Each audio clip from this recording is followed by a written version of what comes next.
Please welcome Georgia Senator Reverend Raphael Warnock.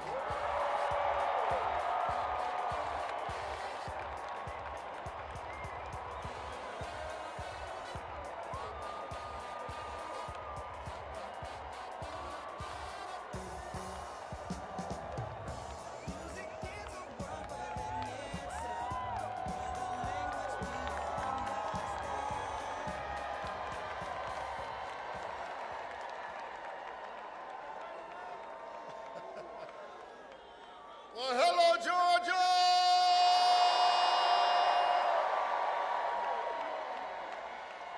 Wow! Well, listen, I just landed on a plane back from Battleground, Pennsylvania, but I had to get back to Georgia to welcome the next President of the United States of America, Kamala Harris, and the next Vice President of the United States, Tim Walz, to Battleground, Georgia.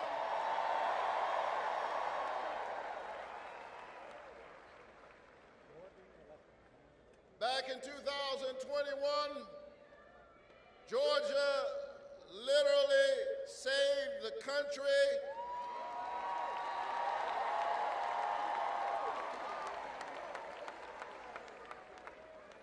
and in my best Georgia accent and way, let me say that we're fixing to do it again.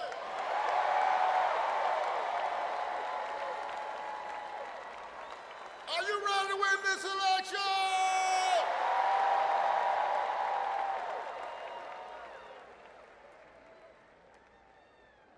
Hear me tonight.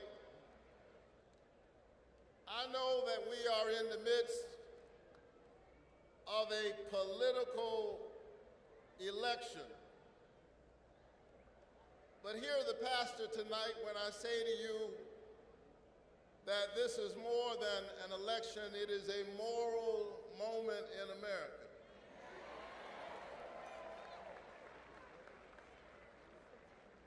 It's really hard to overstate how much is at stake. Here's the thing, we already know who Donald Trump is. That's not what this election is about. It's about who are we.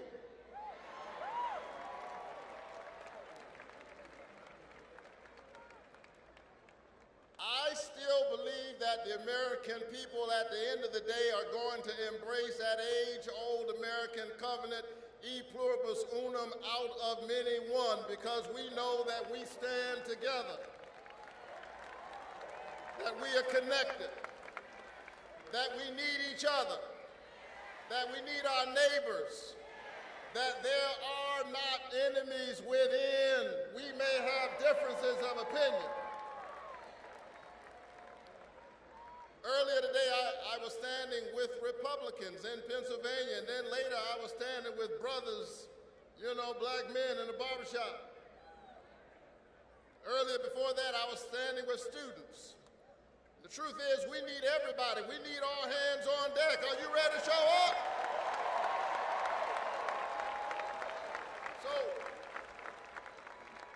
So let me defy Baptist gravity and be brief.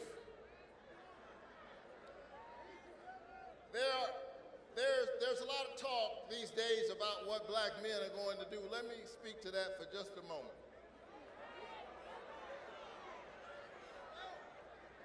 Let me say that I do not believe that there's going to be this wave. I do not believe that significant numbers of black men are going to vote for the likes of Donald Trump. I don't believe that. Now, we are not a monolith. There will be some, but there won't be this wave. I After all, we know who Donald Trump is. We're not confused. We know that this is the man who was held accountable by the Justice Department because he wouldn't even rent apartments to black people. We know who Donald Trump is.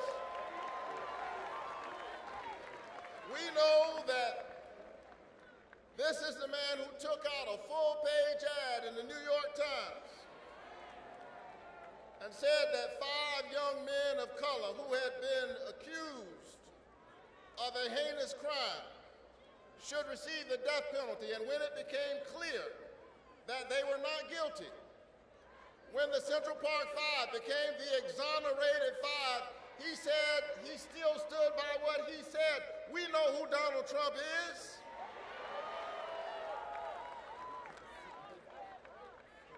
This is the man who entered into the political arena on a racist birther lie that the first African-American president was not born here. We know what he was up to. He was trying to say, you're not one of us. But I believe that the American people will reject this hatred, will reject this bigotry. We understand that we are one people. Are you ready to stand together and win this election? Are you ready to stand on behalf of truth and righteousness and justice?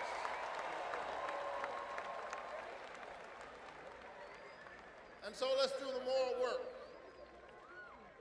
Let's do the hard moral work that we will have to do even after November 5th to redeem the soul of our nation. I know that we can do it. We've seen hard times before. We've been through tough struggles before. But I believe that we will get this done. Now, there are times when I grow weary. All of this hate, all of this terrible rhetoric we've been hearing ever since he came down that elevator, public discourse in America has been going down. And every now and then I grow weary, and when I grow weary, I look up, and because I'm a preacher, I'd love to tell you that I see something profound in the heavens. But all I really see is birds flying by. But I like to see geese fly. Why? Because geese fly in a V formation.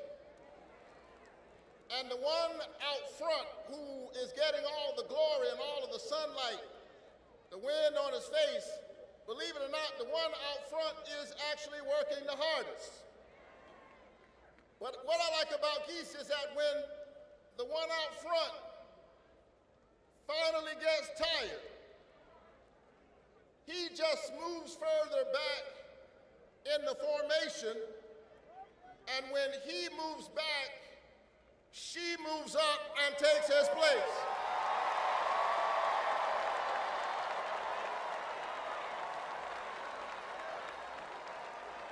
And what I like about geese is that geese do this without an insurrection. Geese do this without shutting the geese government down. That's because geese understand that my individual location is not as important as our collective destination. We are one people. Let's stand together. Let's rise together. Let's win this American moment together. God bless you.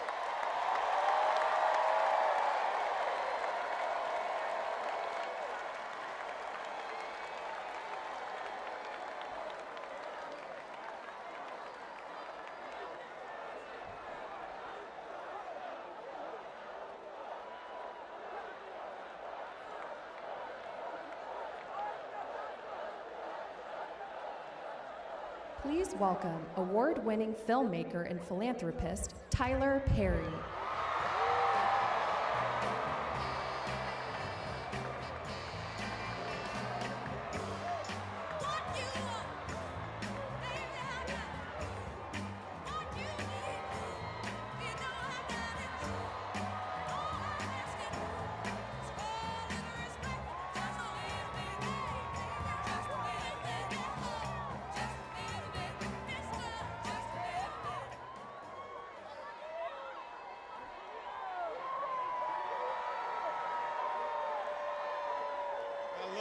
Georgia. Hello, hello, hello.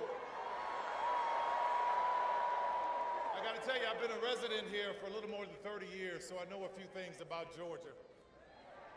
What I want to share with you today is that this is where I found the American dream for myself.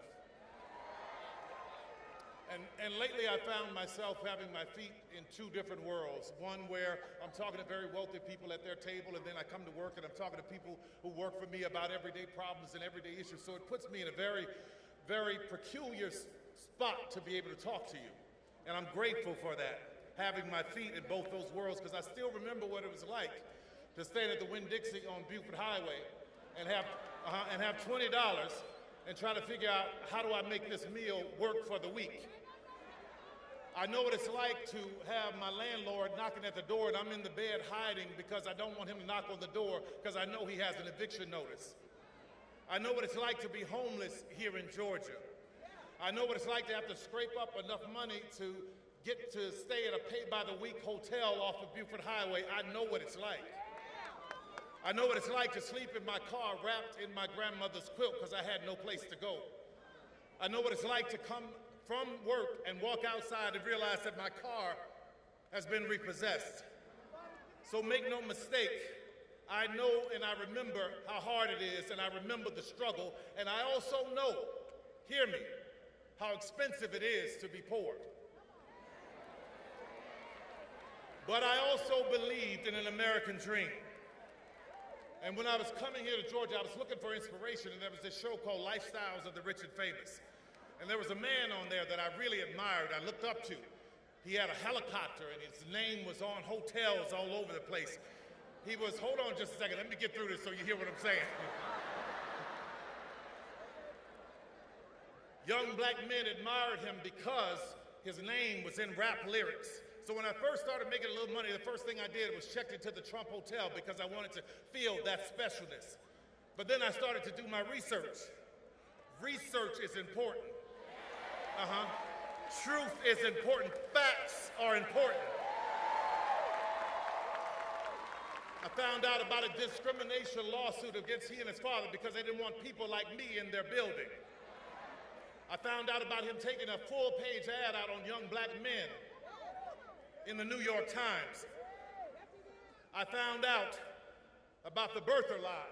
We all heard it, saying that Barack Obama was not born in this country. There are undertones there and there are echoes there that we all had to pay attention to. So I watched him when he won the presidency. I watched him say that there were good people on both sides when neo-Nazis were screaming, "Jews will not replace us." I watched him from the Central Park 5 to Project 2025. And what I realized is that in this Donald Trump America, there is no dream that looks like me. We want a president who believes that this American dream is for everyone. And that president is Kamala Harris.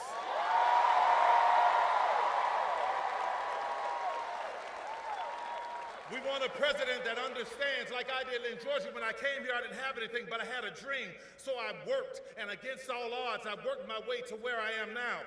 It was here in Georgia. See, in Georgia, you know what we do? We don't sit around and complaining. We go to work. It was here where I became a studio owner. My first studio was on Krog Street. Now that is Krog Street Market. And then I bought another studio, which was on Greenbrier, right near Greenbrier Mall on Continental Colony Parkway. And it was there that Barack Obama came in 2012 to do a fundraiser. And he was getting ready to leave, and he said, "Come ride with me. We're going to my house for a fundraiser." And I'm saying, "Wait, you want me to ride with you in the Beast?" So I get in the car, and traffic is stopped, and we're riding, and he's talking to me. And for those of you who are old enough to remember Charlie Brown, all I heard was wah, wah, wah, wah, wah, wah.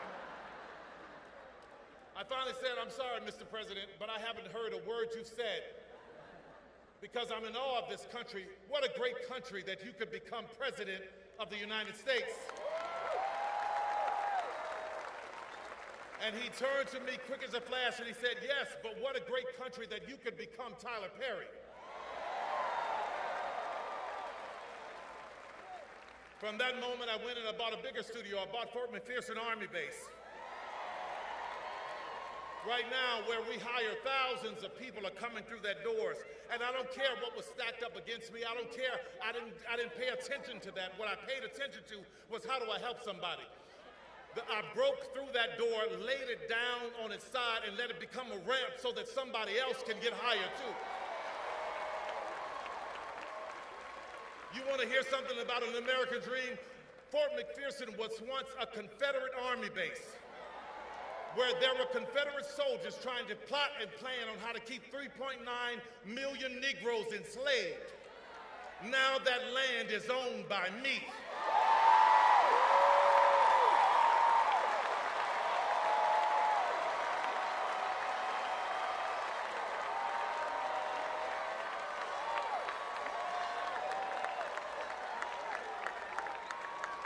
Let's talk about an American dream. It's seniors working so hard and working hard and seniors working hard. And what I realized when I bought it, that seniors around, their taxes were going through the roof. So what I did was, I was like, no, you're not gonna come here and take these seniors' houses. I paid everybody's taxes up for years so that they can keep their houses. When an 85-year-old woman in Coweta County lost her house to a fire and wanted a place for all her grandkids, I rebuilt that house for her. Most recently, I saw in AJC a story where there was a woman who hired this contractor and he gutted her house and left her there with nothing. She was living in a house with no plumbing and no walls for years. I rebuilt that house for her. Why am I telling you this? I'm not telling you this to be bragging. What I'm telling you about it is, what I want you to understand is I have compassion for our seniors. So when a candidate says that we have lowered the cost of insulin to $35 for seniors, that candidate has my vote. I put many kids through college, and recently there was a woman who was murdered by her husband, and she had 3 kids that were college age. I put all those kids through college. So when I hear a candidate say, we are going to do what we can to reduce student loan debt, that is a candidate that I can stand with. I stand with a candidate who has an American dream for everyone. She stands with us. And she has an American dream for our children. And let me tell you something about the children. I don't know if you remember, but her DNC speech was great, right? But there's a moment that you may have missed. When the cameras were rolling and she was walking around and the balloons are falling and confetti's falling, I'm watching her smile and wave. Her family comes out, but there are 2 little girls on the stage. And I see her constantly making sure they're okay, not getting too close to the edge. That's what you want. See, the little things will tell you about the heart of a person.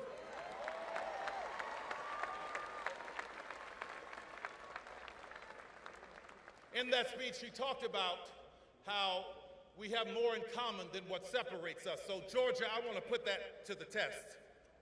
I didn't have a father who gave me millions of dollars to start a business. Did you? Didn't think so. My mother didn't have some great legacy, but she taught me how to pray my way through a situation. It sounds like we have that in common. I'm the kind of American that believes in a secure border, but at the same time believes that if anyone is coming seeking legal asylum, our arms should be open to them. I'm the kind of American that believes that if you are running for office, you shouldn't sink and tank a bipartisan bill to help the border so that you could use it for your own glory. If you are like me, I've worked my ass off to buy my first house and build my business and take care of my family. That is the American dream. I believe if you work that hard and you put into Social Security, when you get to a certain age, that you put in should be there waiting for you because it's yours. I believe that we all should have affordable health care and it not be replaced with the concept of a plan. What the hell?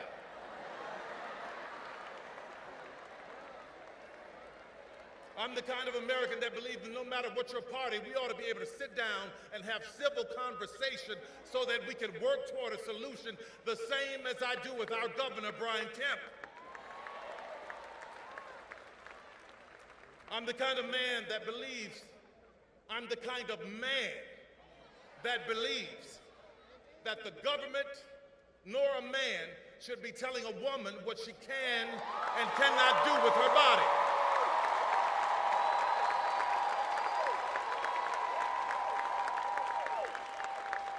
I'm the kind of American who believes that poll workers should do their civic duty without being harassed and threatened like Ruby Freeman and Shay Moss in Fulton County.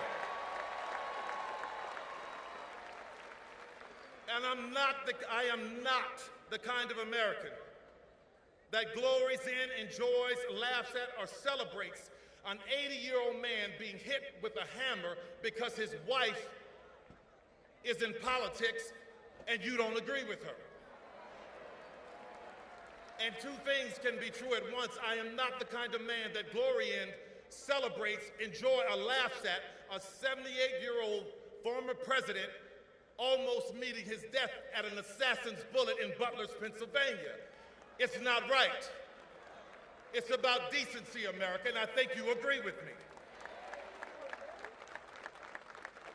But I am the kind of American that believes if you lose an election, that you honor the constitutional, peaceful transfer of power. And judging by your reaction, I believe Kamala is right. We have more in common than what separates us. As I'm closing here, I just want to talk about that quilt that I used to wrap up in my grandmother's car, that quilt that my grandmother gave me. That quilt was a tapestry of beautiful pieces, but I completely ignored it. I didn't think it was worth anything because she had made it from all of these stitches and gave it to me as a gift. And I was walking past this antique store years later, and I saw one in the window, and I go, wow, that's a beautiful quilt. It reminds me of my grandmother. So I walk in, I talk to the lady. She started explaining to me that each patch in that quilt was worth this and meant this because of the woman who made it. So when I think about America, I think about my grandmother's quilt. We are all shapes, sizes, and colors, but we are one.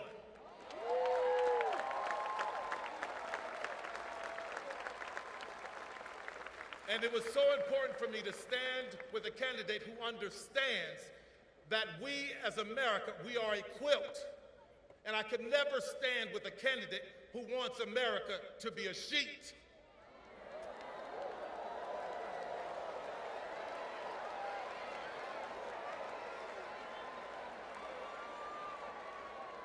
So today, I voted for Kamala Harris.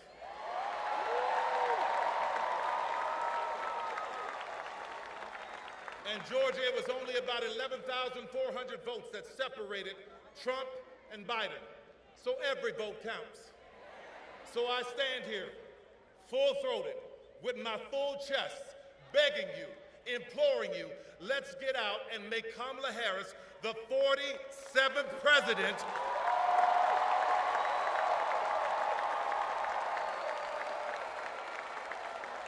of the United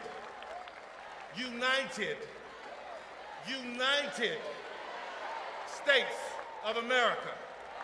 Thank you, everybody. God bless you.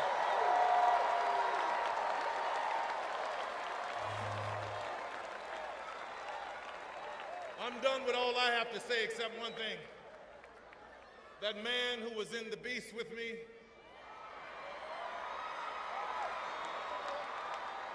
you know him, Michelle's husband. One I've always admired and looked up to, and I'm glad to be able to say this. Ladies and gentlemen, the 44th President of the United States, Mr. Barack Obama.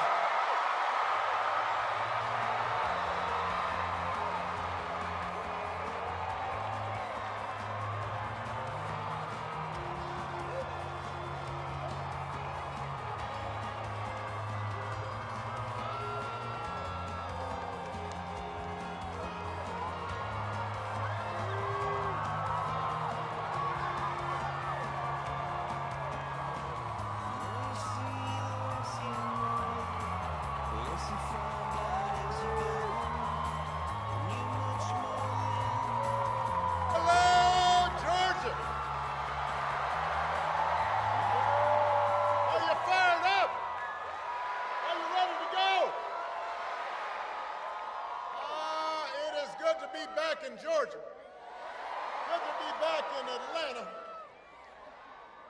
And this is quite a lineup you've had here. You got my buddy Bruce Springsteen. You got Tyler Perry.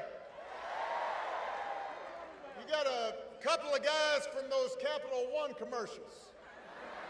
If that doesn't get you fired up to vote, I don't know what will. Now, you've heard this already. I am going to repeat it. We are going to keep repeating it. Here in Georgia, early voting has already started. So if you have not already, go vote. Return your absentee ballot. If you're going to vote, remember to bring your photo ID. If you need to figure out where to go to iwillvote.com/GA, and then you get your friends and you get your family to make a plan to vote. Because together we have a chance to choose a new generation of leadership in this country and start building a better and stronger and fairer and more hopeful America. Now, yeah, I love you too.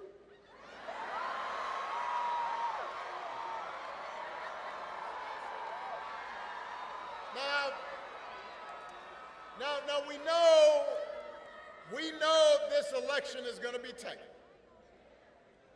because a lot of Americans are still struggling. As a country, we've been through a lot. As a country, we've been through a lot over the last few years. We had a historic pandemic that wreaked havoc on communities and businesses. And then disruptions from the pandemic caused price hikes that put a strain on family budgets. And people feel like no matter how hard they work, sometimes it feels like they're just treading water. So I get why people are looking to shake things up. What I cannot understand is why anybody would think that Donald Trump will shake things up in a way that is good for you, because there is absolutely no evidence that this man thinks about anybody but himself.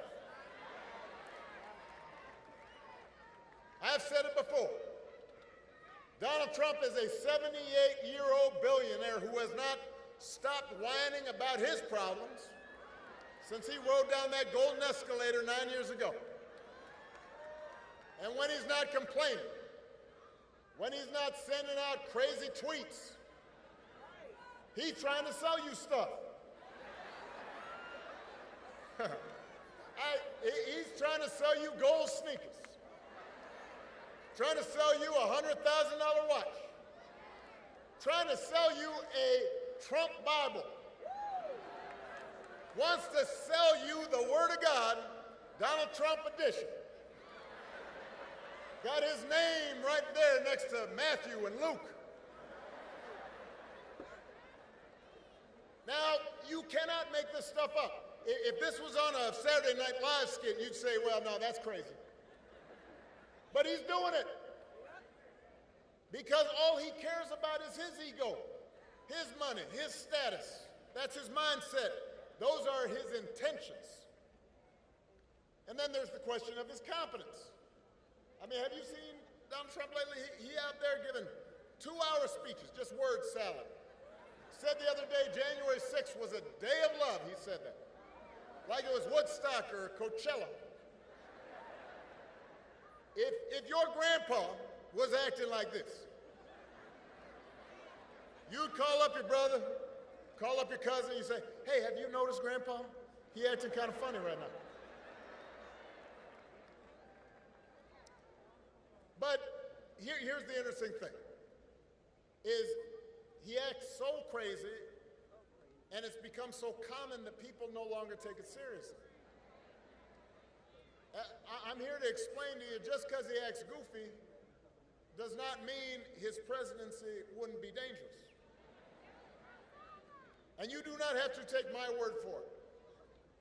Lately, some of the people who know Donald Trump best have been saying in no uncertain terms that he should not be president again. The other day, General John Kelly, Donald Trump's former chief of staff, said that Trump told him he wanted his generals to be like Hitler's generals. Now, don't boo. Vote. Now, I want to explain that in politics, a good rule of thumb is don't say you want to do anything like Hitler. You know, that's just good political advice. But it is useful because it gives us a window into how Donald Trump thinks. And John Kelly isn't the only one saying this. Two of his defense secretaries, people who worked for him, said the same thing. His chairman of the Joint Chiefs of Staff, that is the top of the top brass in our military, said he is dangerous. Now, I happen to know John Kelly and Mark Miller. They served under me when I was commander-in-chief. These are serious people. This is a decorated soldier and Marine who served in battle. They are not, quote-unquote, woke liberals. They are people who have never, in the past, even talked about politics because they believe that the military should be above politics. But the reason they're speaking up is because they have seen that in Donald Trump's mind, the military does not exist to serve the Constitution or the American people. He doesn't see being commander-in-chief as a solemn, sacred responsibility, just like everything else. He thinks the military exists to do his bidding, to serve his interests. He said if he's elected, he'll use that military to go after, quote, the enemy within, which he defines as anybody who criticizes him or refuses to bend the knee. He can't handle that.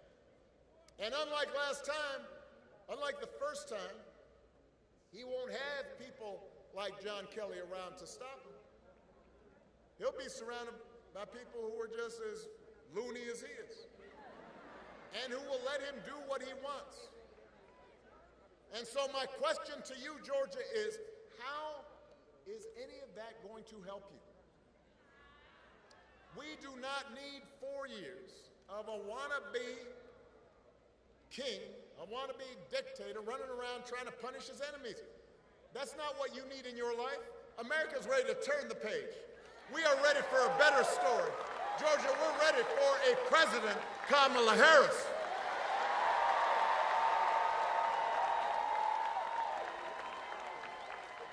And the good news is that Kamala Harris is ready for the job. This is a leader who has spent her life fighting on behalf of people who need a voice, who need a champion. Kamala wasn't born into privilege. She was raised in a middle-class family. She worked at McDonald's when she was in college to pay her expenses. She didn't pretend to work at McDonald's when it was closed for a photo op. She actually cares what people are going through because she's seen it in her own family, in her own life. As a prosecutor, Kamala stood up for children who'd been victims of sexual abuse. As Attorney General of California, fought the big banks and for-profit colleges, secured billions of dollars for people after they'd been scammed. After the home mortgage crisis, Kamala pushed me and my administration hard to make sure homeowners got a fair settlement. It didn't matter that I was a Democrat, that she had knocked on doors for my campaign in Iowa. She was not going to let anybody stop her from winning as much relief as possible for families who deserved it. So the point I'm making, if you elect Kamala Harris, she will not be focused on her problems, her ego, her money. She's going to be focused on you. She's going to be focused on you. Kamala understands that too many folks here in Georgia and across the country are struggling to pay the bills. Now, understand, wages are steadily growing. Unemployment is low. Inflation is finally slowing. But we all know the price of everything from housing to health care to groceries is still too high. And it hurts. She understands that. The question is, who's really going to do something about it? So Donald Trump's plan is to give another massive tax cut to billionaires and big corporations. Because he was a reality star on The Apprentice, there's some folks who think, well, I don't know, he's a businessman, he must know something about the economy. I've heard people say this, right? I'll talk to them, why would you think about voting for this guy? Well, I remember the economy when he first came in, it was pretty good. Yeah, it was good because it was my economy.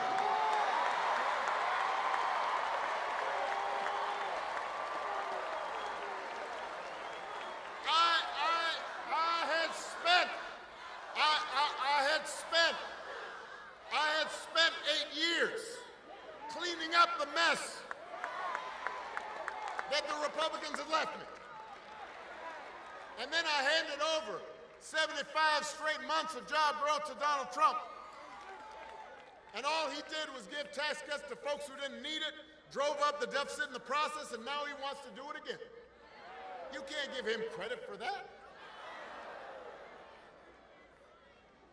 And then I hear, the other thing I hear, some folks will be like, well, Donald Trump sent me a check during the pandemic. No, y'all know, because I've heard this, I know y'all, some of you heard that. Hey, let me make sure y'all understand this. Joe Biden sent you a check during the pandemic. Just like I gave people relief during the Great Recession.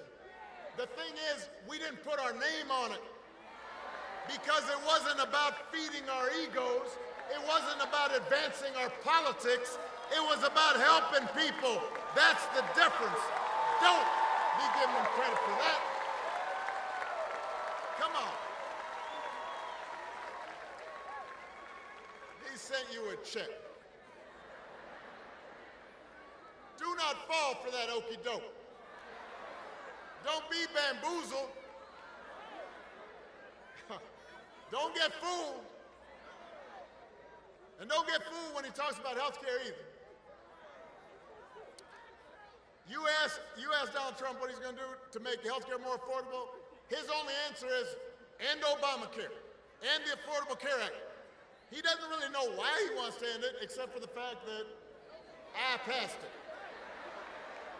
The problem he's got now is that it's popular because 50 million people have gotten health care because of it. So, a couple weeks ago, you remember during the vice presidential debate, his running mate had the nerve, had the chutzpah to say that Donald Trump, quote, salvaged the Affordable Care Act. Donald Trump spent his entire presidency trying to tear that thing down. And he couldn't even do that right. And now, 8 years after he was elected, when he was asked, well, what are you going to do?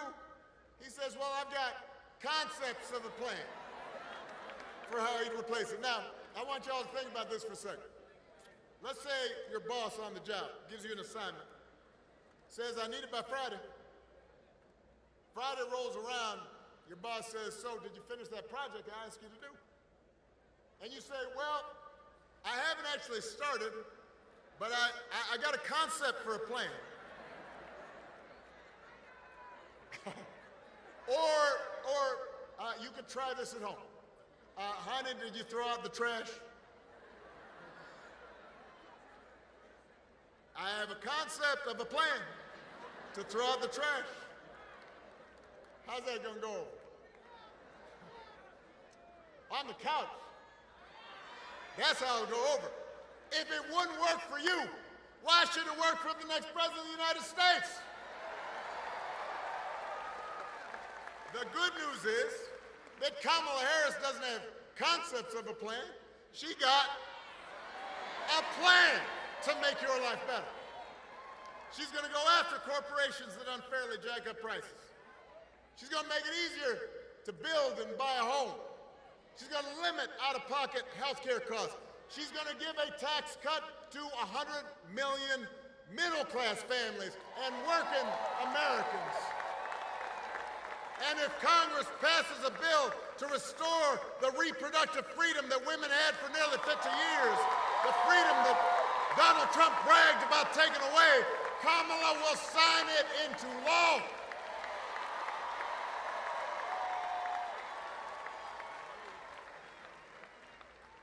It's an example of how elections matter. And I have to say, I get why folks get frustrated with politics. I do too sometimes. I don't watch cable news. Because sometimes I get why people block it out. It just seems like everybody arguing and fussing. But I always tell people, look, politics, it's not going to solve all your problems. No president is going to eliminate poverty in one term or eliminate racism, because those problems are hard. It takes steps, a little bit at a time, but your vote matters because that little bit of a time, that incremental improvement, that adds up. And things can get a little better, or they can get a little or a lot worse. When I was president, we did not solve all problems with our healthcare system, but 50 million people getting health insurance that didn't have it before, that made a difference. You know somebody who has health insurance because of it. And I'm going to give you another example. When I was president, we put together an entire playbook for how to deal with a pandemic, because we had dealt with Ebola, we had dealt with the H1N1 virus. We put together a plan, and we practiced, and we had all the agencies in terms of how you're going to deal with the schools, and how we're going to deal with the public health agencies. And we put it all together, and when Donald Trump came in, we gave him that playbook. And he, I guess, dropped it in the dustbin. 3 years later, a pandemic hit. And I want to be fair. Listen to me now. No matter who was president, the pandemic was going to be a huge crisis. People were going to get sick. People were going to die. Businesses were going to close. There'd be travel restrictions. It was a once-in-a-100-year event. But if you look at a country like Canada, the per capita death rate during COVID was 60% lower than it was here in the United States. So you do the math. Over 1 million people died during the pandemic here in the U.S. 60% of over 1 million, that's 600,000 people. That's grandparents. That's aunts. That's uncles, parents, co-workers, friends. Everybody here was touched by it. Some people might have been alive if we had had a competent administration who was paying attention and trying to do things better instead of talking about injecting bleach into your arm. Now, you remember that if somebody tells you, it doesn't make a difference. It will not make things perfect, but it does make a difference. To have somebody who is competent, somebody who sees you, somebody who respects you, somebody who cares about you, somebody who understands your dreams. And you need to remind folks who are still on the sidelines that the election is about more than just policies. It's about values, and it is about character. Some of you know when I was growing up, I didn't have a father in the house. But I did have people around me, stepfather, grandparents, teachers, coaches, and most of all, my mother, who tried to teach me the difference between right and wrong, who showed me what it meant to be honest and responsible, to work hard, to treat other people the way I wanted to be treated. And look, I was a knucklehead sometimes when I was a kid, and I didn't always live up to those values, even as a young adult. But over time, I internalized those values. And as an adult, I said, this is what I need to stand on. This is my foundation.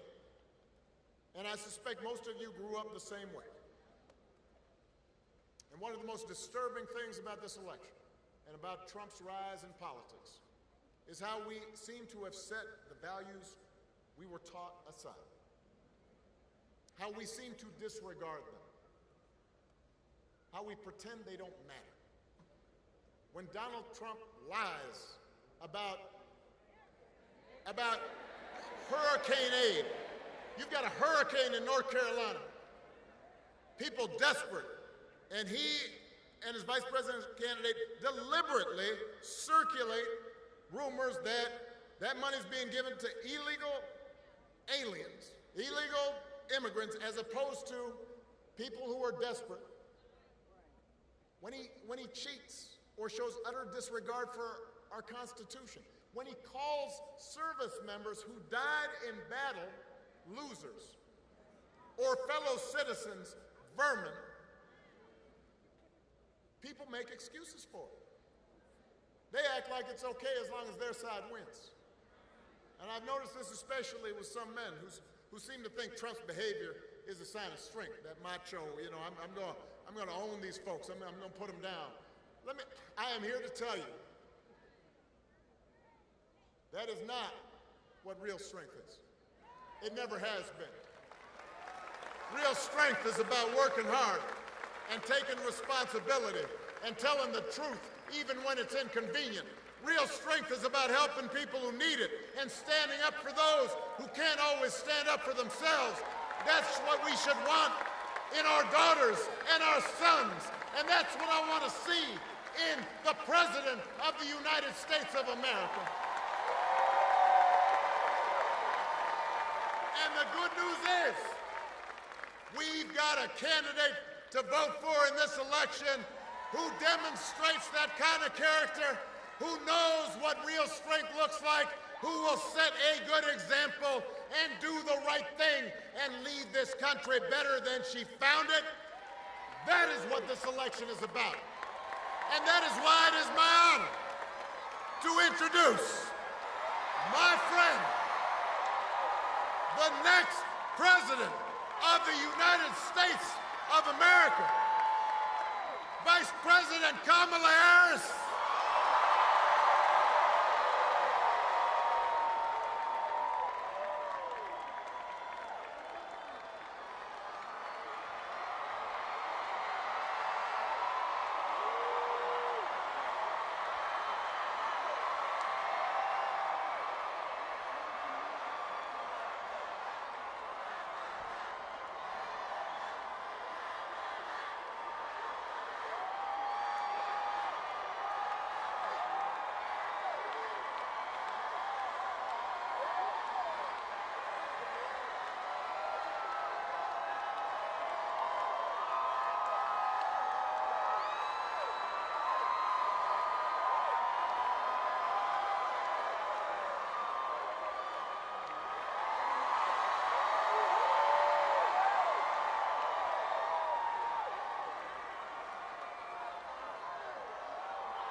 Back in Atlanta.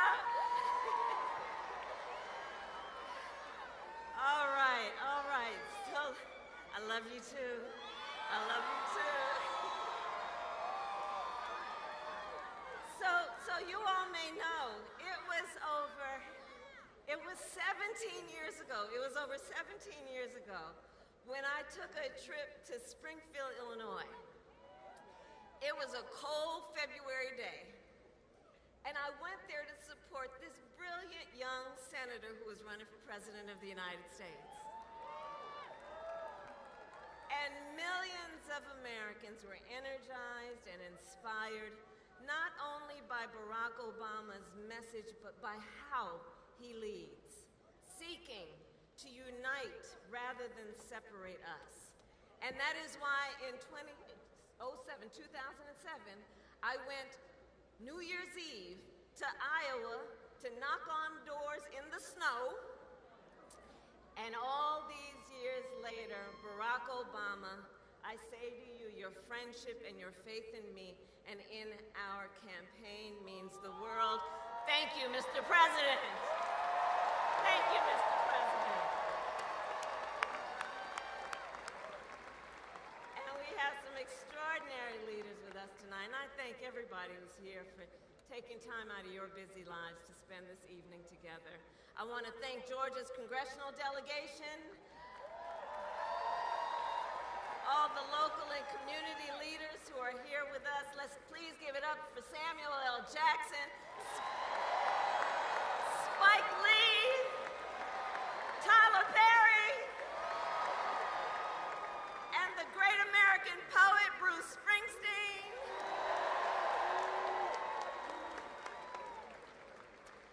So Atlanta, before I was Vice President of the United States, before I was a United States Senator, and before that a two-term Attorney General for the state of California, and before that a district attorney and a courtroom prosecutor. And in those roles, I took on perpetrators of all kinds, predators, fraudsters, and repeat offenders. I took them on and I won. Well, Georgia, in 12 days, it's Donald Trump's turn. It's his turn.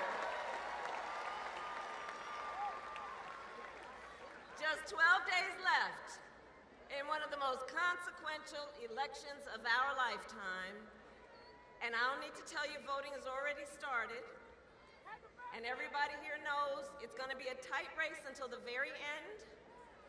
So we have a lot of work ahead of us, but we like hard work. Hard work is good work. Hard work is joyful work.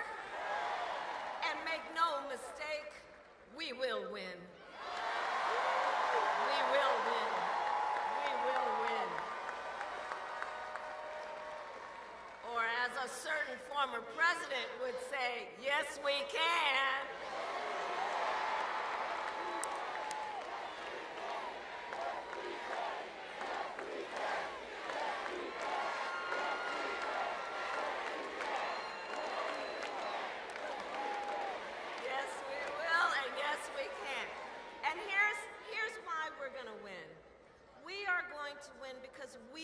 Together are fighting for the future.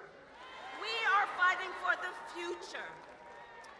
We here understand we have an opportunity before us to turn the page on the fear and divisiveness that have characterized our politics for a decade because of Donald Trump.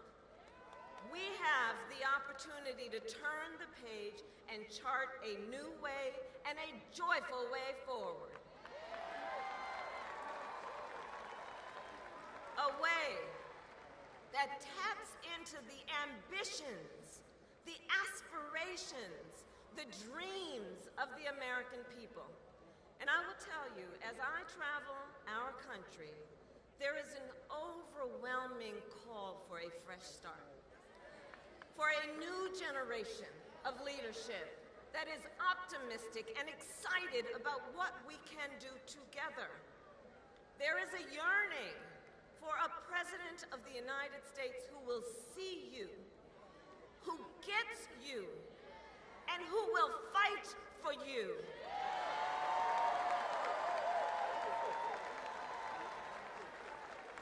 And my whole career, I have put the people before partisanship. I never once asked somebody, are you a Democrat or are you a Republican? Instead, I always asked, how can I help you?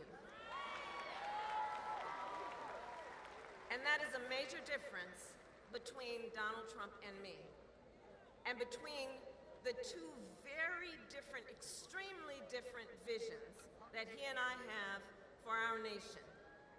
One, his focused on the past and himself, The other hours focus on the future and you. Together, we will build a future where we bring down the cost of living, and that will be my focus every single day as President of the United States.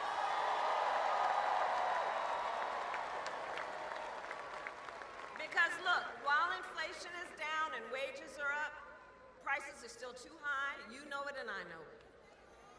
And unlike Donald Trump, who had $400 million served to him on a silver platter and still managed to file for bankruptcy 6 times, he talks about being a good businessman. Come on. Unlike him, I grew up in a middle-class neighborhood with a working mother who kept a strict budget and did everything she could to make sure my sister and I had all that we needed. I come from the middle class, and I will never forget where I come from. I will never forget where I come from. Which is why my common sense plan will lower the prices you pay on everything from prescription drugs to groceries to housing. On the other hand, Donald Trump will raise costs on you and your families. In fact, independent economists have analyzed our plans and found that mine will cut your costs and strengthen our economy. His will increase inflation and lead to a recession by the middle of next year. These are independent economists, Nobel laureate, prize-winning economists who have reviewed our plans and are very clear. And his agenda is all laid out in Project 2025. A detailed and dangerous blueprint for what he will do if he is elected president. And look, Donald Trump intends to impose a 20% Trump national sales tax on everyday basic necessities, which will cost the average family nearly $4,000 a year. On the other hand, I will take on price gouging, corporate price gouging. I've done it before, and I will do it again.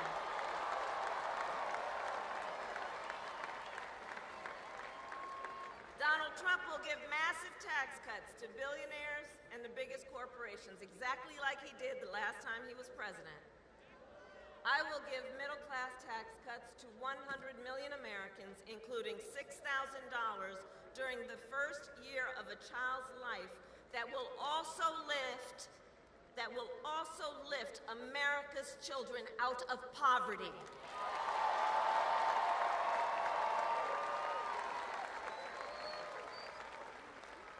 Donald Trump will get rid of the $35 cap on insulin for seniors. He will cut Medicare and Social Security. In fact, economists have reported he will bankrupt Social Security in just 6 years. My plan is a plan to support our seniors so that they can grow older with dignity, and so their families, you are not overwhelmed by the cost of home health care. And on top of that, my plan will bring down the cost of housing, cut taxes for small businesses. Where are the small businesses in the house? You are the backbone of America's economy, all of you. And we will lower health care costs because I believe health care should be a right and not just a privilege of those who can afford it.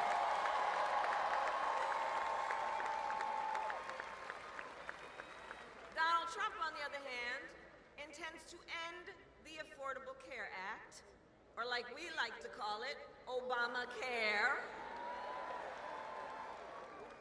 And he wants to take us back to when insurance companies had the power to deny people with pre-existing conditions. Well, we are not going back. We are not going back. We're not going back.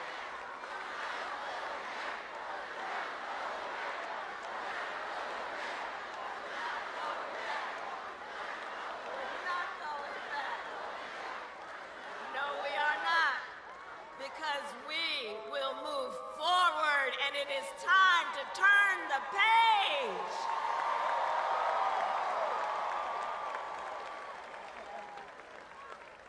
Ours is a fight for the future, and it is a fight for freedom.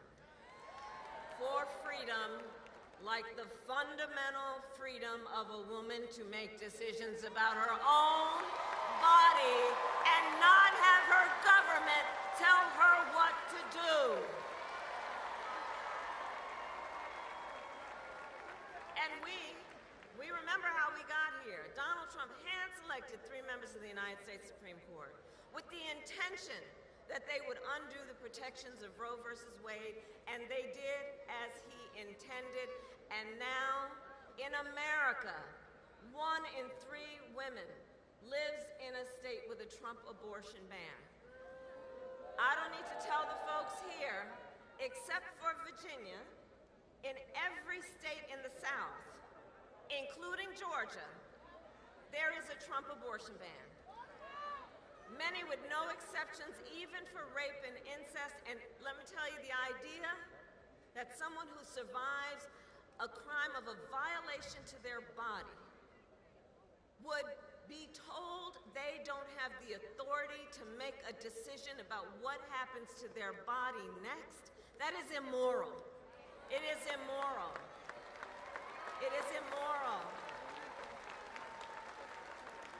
And everybody here knows one does not have to abandon their faith or deeply held beliefs to agree the government should not be telling her what to do. Not the government. If she chooses, she will talk with her pastor, her priest, her rabbi, her imam, but not the government. Not some folks up in a state capitol telling her what to do with her own body. And notice Donald Trump still refuses to even acknowledge the pain and the suffering he has caused. He insists that, quote, everybody wanted for Roe versus Wade to be overturned, which is just a further example of how out of touch the man is. Everybody wanted this. Women are being denied care during miscarriages, some only being treated once they develop sepsis. They didn't want this. Couples just trying to grow their family have been cut off in the middle of IVF treatments. They didn't want this. Women have died because of these bans, including a young mother of a 6-year-old son right here in Georgia.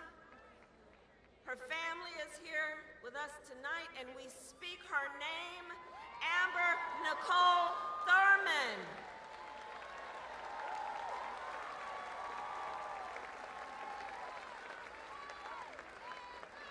And you all have heard me say, look, I do believe Donald Trump to be an unserious man, and the consequences of him ever being president again are brutally serious. These are just some of the consequences of the Trump abortion bans and what he does and what he's likely to do. And I pledge to you, when Congress passes a bill to restore reproductive freedom nationwide, as President of the United States, I will proudly sign it into law. Proudly.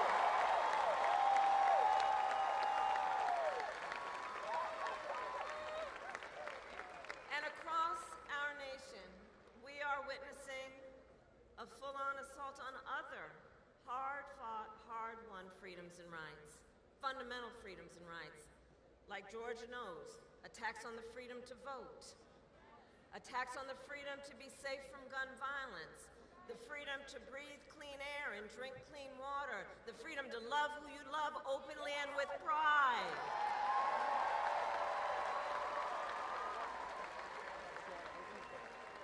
And as Atlanta knows well, generations of Americans before us led the fight for freedom.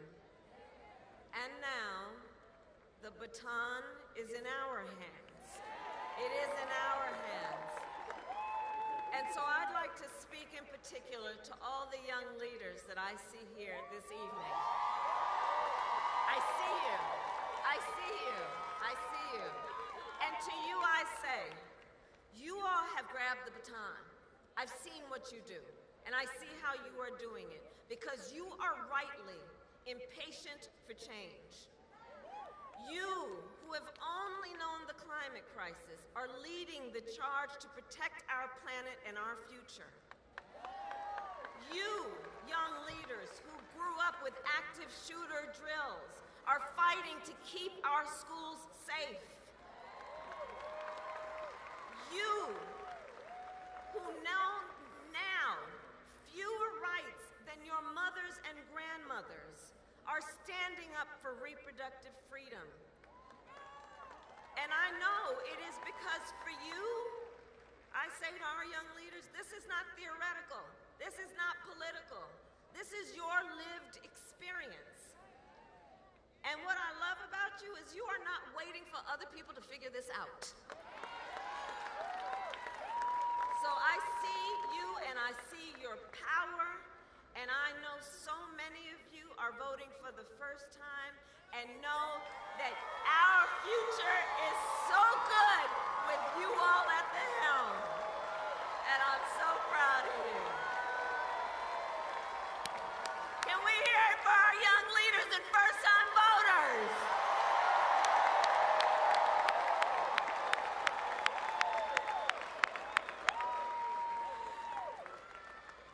So listen, so much is on the line in this election, and this is not 2016 or 2020. The stakes are even higher because over the last years, and in particular the last 8 years, Donald Trump has become more confused, more unstable, and more angry. You see it every day. He has become increasingly unhinged.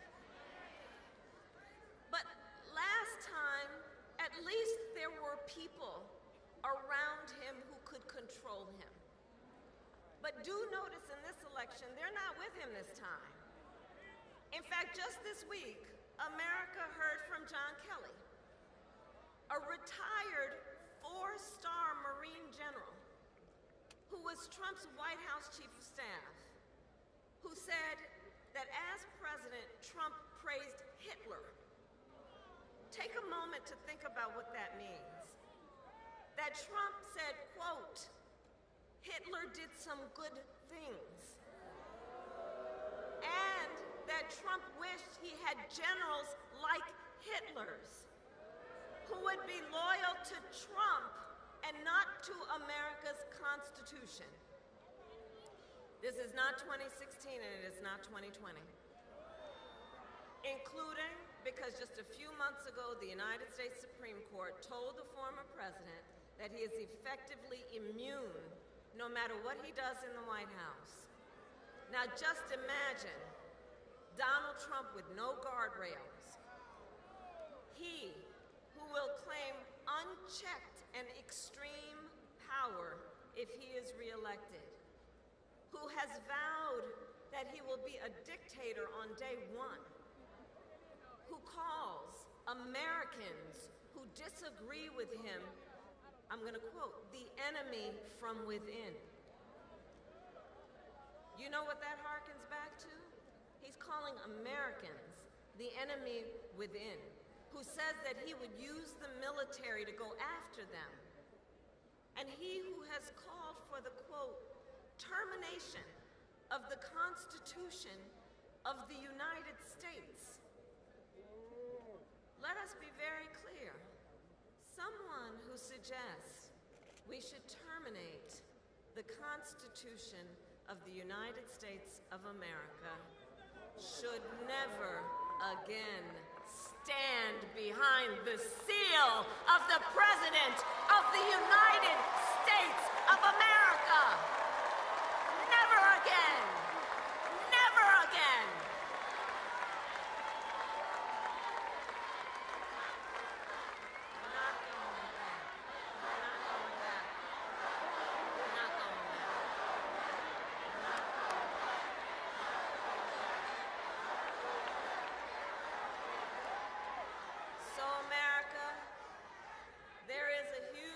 contrast in this election, just imagine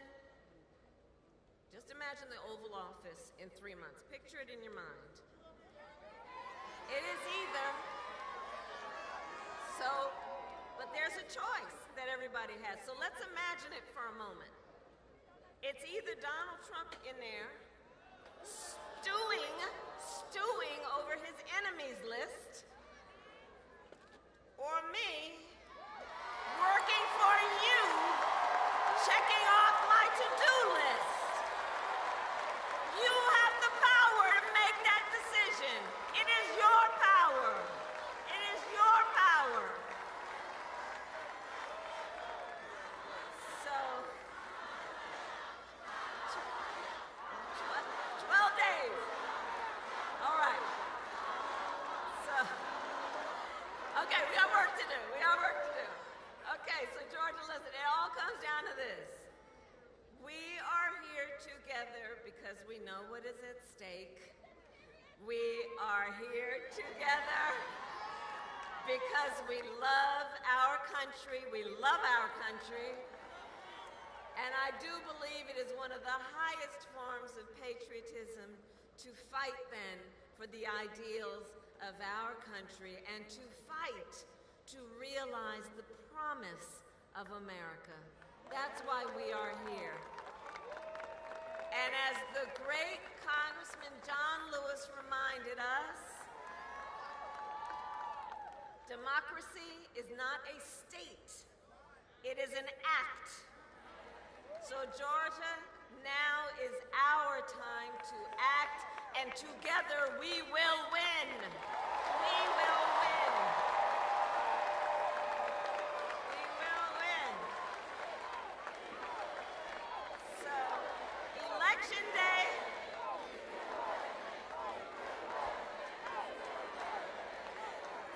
Election Day is in 12 days, okay, 12 days. And early voting has already started.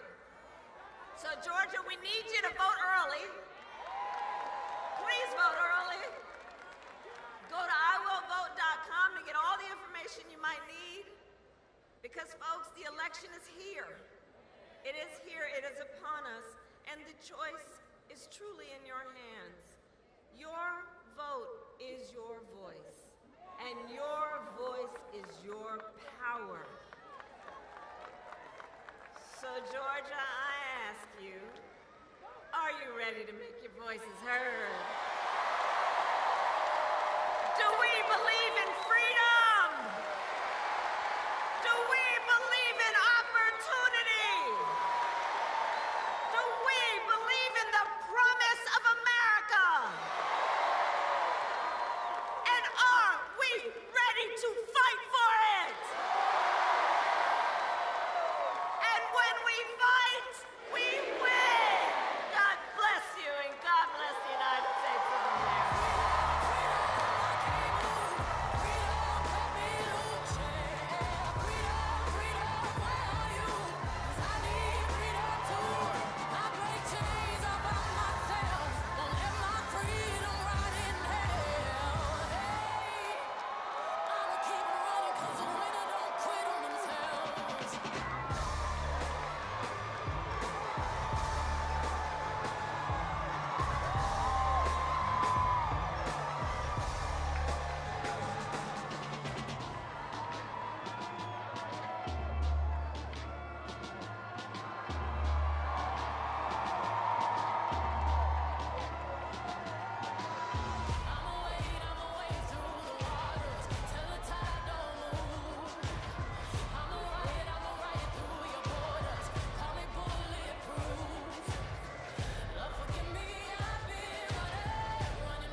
Channel 9 News tell me I'm moving backwards. 8 blacks left, death is around the corner. 7 misleading statements by my persona. 6 headlights waving in my direction. 5-0 asking me what's in my possession. Yeah, I keep running, jumping the aqueducts, fire hydrants and hazardous smoke alarms on the back of us. But mama, don't cry for me, ride for me, try for me, live for me, breathe for me, sing for me. Honestly, guiding me, I can be more than I gotta be. Stole from me, lied to me, nation hypocrisy, code on me, driving me wicked. My spirit inspired me like yeah. Open correctional gates in high desert. Yeah. Open our mind as we cast away oppression. Open the streets and watch our beliefs. And when they carve my name inside the concrete, I pray it forever. Freedom, freedom.